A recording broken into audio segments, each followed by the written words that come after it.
चलेगा मौजों का लेकर सहारा हो रहेगा। मधुबन में राधिका नाचे रे, मुस्कुराता है उम्मीदों का चमन। ये गाने हैं मोहम्मद रफ़ी के, जो उन्होंने संगीतकार नौशाद के लिए गाए। हर एक शम्मा जल चुकी। ज्यादातर लोगों का मानना है कि नौशाद के साथ मोहम्मद रफ़ी का खास रिश्ता था, लेकिन जानकार मानते हैं कि ऐसा रिश्ता सिर्फ नौशाद के साथ ही नहीं था।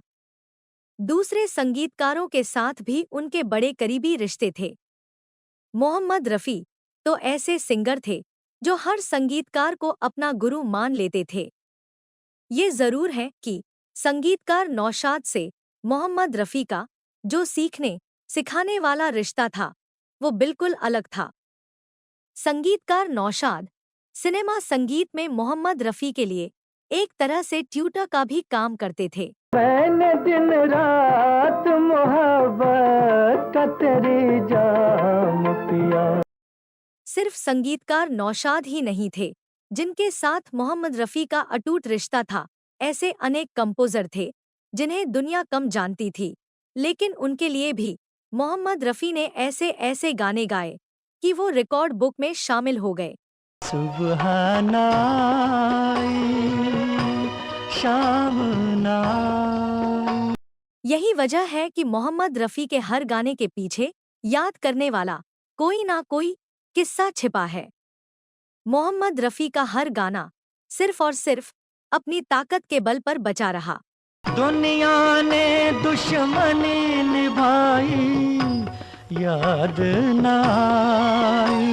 माना जाता है कि मोहम्मद रफ़ी के साथ काम करने वाली और याद करने लायक जो पहली संगीतकार की जोड़ी थी, वो थी संगीतकार हुस्नलाल भगतराम की जोड़ी। जानकार मानते हैं कि इस जोड़ी का असर बाद में संगीतकार शंकर जयकिशन के कॉम्पोजिशंस पर भी दिखाई पड़ता है। दरअसल ये संगीतकार हुस्नलाल भगतराम ही थे जिन्होंने सबसे पहले ये समझ लिया था कि मोहम्मद रफ़ी और लता मंगेशकर की आवाज़ 100% शुद्ध है और इनके गाए हुए गाने हिंदी सिनेमा में जादू जगा सकते हैं। दिल लेके दिल दिया है, एहसान क्या किया है, एहसान क्या किया है। लोगों का मानना है कि हुस्नलाल भगतराम से शंकर जयकिशन ने बहुत कुछ लिया और इनसे अपने संगीत को सहज और सुंदर बनाया। देखा न करो तुम आईना कहीं खुद। यही मशाल 1960 के दशक में संगीतकार लक्ष्मीकांत प्यारेलाल के हाथ में आ गई। ये भी सच है कि इन दो जोड़ियों यानी शंकर जयकिशन की और लक्ष्मीकांत प्यारेलाल की आपस में कोई तुलना नहीं हो सकती। संगीतकार लक्ष्मीकांत प्यारेलाल ने न सिर्फ जबरदस्त संगीत दिया, बल्कि आगे बढ़ने के लिए तमाम हथकंडे भी अपनाए। तूने काजल लगाया दिन में रात हो गई। इनकी व्यावसायिक सफलता के आगे कोई दूसरा नहीं ठहरता, लेकिन जहां तक मोहम्मद रफ़ी के साथ उनके रिश्ते का सवाल है, तो कहा जा सकता है कि इनका रिश्ता बेहद करीबी का था। जो ये आंखें शर्म से झुक।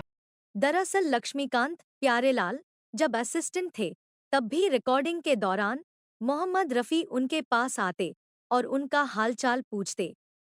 बाद में जब लक्ष्मीकांत प्यारेलाल ने अपना काम शुरू किया, तो मोहम्मद रफ़ी उनके प्रिय गायक बन गए। तेरे प्यार ने मुझे गम दिया। दरअसल मोहम्मद रफ़ी को पता होता था कि संगीतकार गाने में उनसे क्या चाहता है। फिर वो विनम्र थे, काम में अनुशासन का पालन करते थे, समय पर पहुंचते थे। वो कभी भी अपनी कोई रिकॉर्डिंग का बहाना बनाकर रिकॉर्डिंग कैंसिल नहीं करते थे, ना ये कहकर कि बीमार या बिजी हूं, या उनका अभी मूड नहीं है, या उन्हें फीस एडवांस में नहीं दी गई है। एक बार गाने के लिए हाँ कर दी तो कर दी, फिर अपनी बात से नहीं पलटते थे। मोहब्बत की कसम, मोहब्बत की कसम। संगीतकार प्यारेलाल ने एक बार पत्रकारों को एक किस्सा सुनाया था। ये किस्सा जुड़ा है धर्मेंद्र की फिल्म प्रतिज्ञा से। मैं जट यमला पगला दीवाना हो रब्बा इत्तिस। इस फिल्म के गानों को लिखा था आनंद बख्शी ने, जो खुद पंजाबी थे। गाना भी इसी हिसाब से लिखा गया था। के ओ मैनू प्यार कर दी है साडे। कहा जाता है कि रिकॉर्डिंग के समय जब मोहम्मद रफ़ी गाने में जबरदस्त जोश ले आए तो धर्मेंद्र उन्हें हैरान होकर देखते रह गए। गाना जब खत्म हुआ तो धर्मेंद्र ने सीटी बजाई और अपने होठों के पास 2 अंगुलियों से वी का निशान बनाया। संगीतकार लक्ष्मीकांत प्यारेलाल ने गाने के फाइनल टेक में इस सीटी की आवाज को भी रख लिया। जब फाइनल टेक ओके हो गया तो धर्मेंद्र ने मोहम्मद रफ़ी को गले लगा लिया।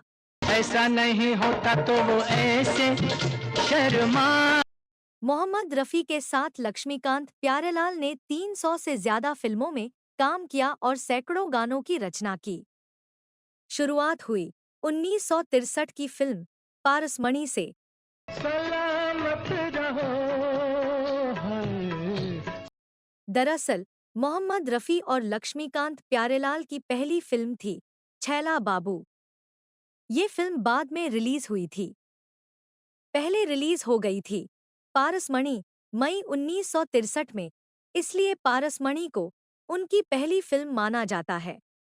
कहा जाता है 1962 के आसपास इंडिपेंडेंट म्यूजिक डायरेक्टर्स के रूप में लक्ष्मीकांत प्यारेलाल को परवेज की फिल्म छैला बाबू मिली तो लक्ष्मीकांत प्यारेलाल मोहम्मद रफ़ी के पास ही गए।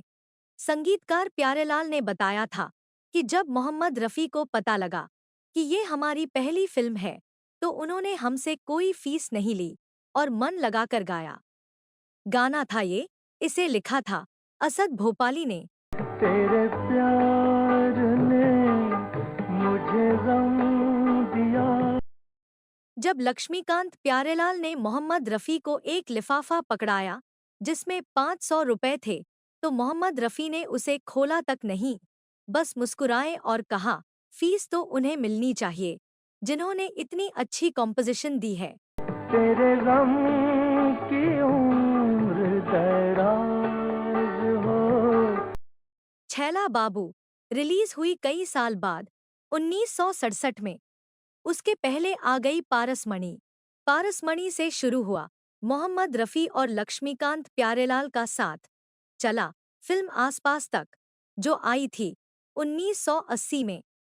तू कहीं आस पार।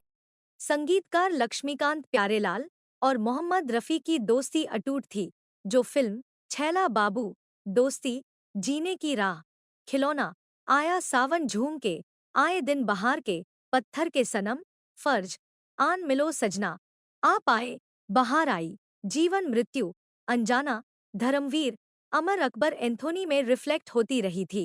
पर्दा है घर का, पर्दा है घर। इस एपिसोड में आज इतना ही। अगर आपको ये कहानी अच्छी लगी हो तो इसे लाइक करें, शेयर करें और चैनल को सब्सक्राइब करें। नमस्कार। सलामत रहो।